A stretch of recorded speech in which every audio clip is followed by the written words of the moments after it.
में जा रही श्री हरेंद्र मलिक। मानवर किसान के मामले में जो बात कह रहे हैं, किसान को ना खाद सब्सिडी मिल रही है, जो किसान शहीद हुए थे आंदोलन में उनके परिवारों को आर्थिक सहायता आज तक नहीं दी गई और बजट में उसका कोई प्राविधान भी नहीं है। नौजवान बेरोजगार हैं, 30 लाख पद केंद्र सरकार के खाली पड़े हैं, उन पर नौकरी देने की बात नहीं कर रहे। पढ़ाई महंगी हो चुकी है, मेडिकल की पढ़ाई आज गरीब का बच्चा नहीं कर सकता, इंजीनियरिंग की पढ़ाई गरीब का बच्चा नहीं कर सकता।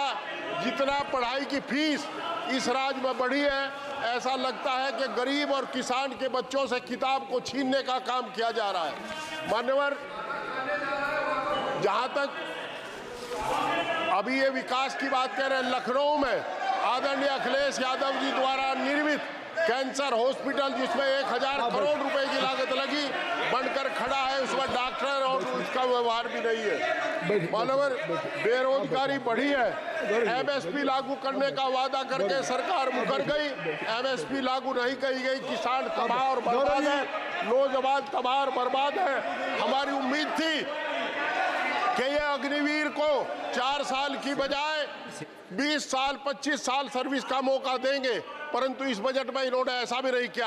आज किसान, नौजवान, छात्र सब परेशान हैं, चारों तरफ हाहाकार मचा है। आप किसान की बात करते हैं, 6000 रुपये किसान को देते हो, 6000 रुपये में 2 कट्टे डीएपी के आते हैं। आज की तारीख में 2-3 कट्टे, 3 कट्टे, क्या करेगा 6000 रुपये लेकर के किसान?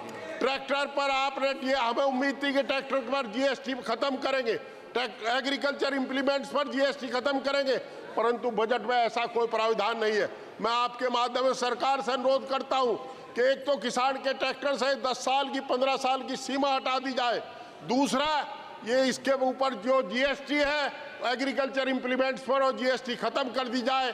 आपका चाहे पंप सेट हो, चाहे इलेक्ट्रिक मोटर हो, चाहे ट्रैक्टर हो, चाहे ट्रैक्टर टायर हो, चाहे ट्रैक्टर पार्ट हो। मान्यवर, मेरा अनुरोध ये भी है कि जो पढ़ाई को किताब छीनने का काम जो इन्होंने किया है, उसको ये फीस जो बढ़ाई है, आज एमबीबीएस 1 करोड़ रुपए से कम में नहीं हो सकता, वो फीस बढ़ा करके इन्होंने गरीब के बच्चे को पढ़ने से महरूम किया है। मान्यवर, जो रोजगार आप दे नहीं रहे, कम से कम पुरानी पेंशन तो बहाल कर दो, ये भी आपके वोटर हैं, पुरानी पेंशन बहाल करने का काम करें, ऐसा मेरा अनुरोध है। मान्यवर, कैंसर हॉस्पिटल का मैंने जिक्र किया, लखनऊ में 1000 करोड़ रुपए की लागत से बना हुआ कैंसर हॉस्पिटल तैयार खड़ा है। आप उसमें केवल डॉक्टर इसलिए नहीं भेज रहे कि वो आदरणीय अखिलेश यादव जी की सरकार द्वारा निर्मित है। ये कहाँ का इंसाफ है? चारों तरफ विकास के नाम पर, मैं सच कहूं, लूट खसोट के अलावा कुछ है नहीं, केवल लूट खसोट बची है, कहीं विकास नहीं। आपके नेताओं का विकास हो रहा है, जनता का कहीं विकास हो नहीं रहा। लोग तराई तराई कर रहे हैं, रोज हिंदू हिंदू करते हो। हरिद्वार में हर हिंदू जाता है, चाहे जिंदा जा चाहे मुर्दा जा। आप हरिद्वार को टोल मुक्त कर दो, जो हरिद्वार को रोड जाती है उस पर टोल ना लगाओ।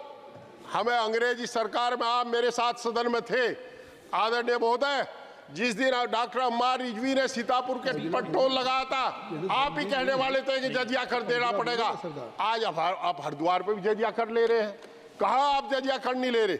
चारों तरफ जब आदमी सड़क पर चलता है टोल देता है, कार खरीदता है, ट्रैक्टर खरीदता है, जब आपको टैक्स देता है, डीजल डलवाता है तब टैक्स देता है, जब पास कराता है, रजिस्ट्रेशन कराता है तब टैक्स देता है। कितनी बार टैक्स दे? ये समझ से परे की बात है। 750 किसान शहीद हों और देश के प्रधानमंत्री जी, आदरणीय प्रधानमंत्री जी, एक शब्द भी उनके शोक का ना लिखे, इससे बड़ी बात कुछ हो नहीं सकती। और आदरणीय किसी मंत्री को कोई पूछता ही नहीं, ये क्या वादा किया है उनसे, उस पर कोई काम नहीं हुआ। एमएसपी आज तक लागू नहीं हुई। मेरा आपसे अनुरोध है, किसान ही जीडीपी का सबसे बड़ा अंश है। ये इस हिंदुस्तान का पेट पालने का काम किसान करता है। आपने उनके साथ जो व्यवहार कर रहे सिंधु बॉर्डर पर, उसे देख करके कभी जब रात को बैठे तो उस पर सोचना कि इससे शर्मनाक व्यवहार कुछ हो ही नहीं सकता। उस किसान के साथ जिसका बेटा जवान बनकर इस देश की सीमाओं पर खड़ा है, प्रहरी खड़ा है, आज उसके रास्ते में कांटे बिछा दिए गए, कील ठोक दी गई, सीमेंट की दीवार बना दी गई।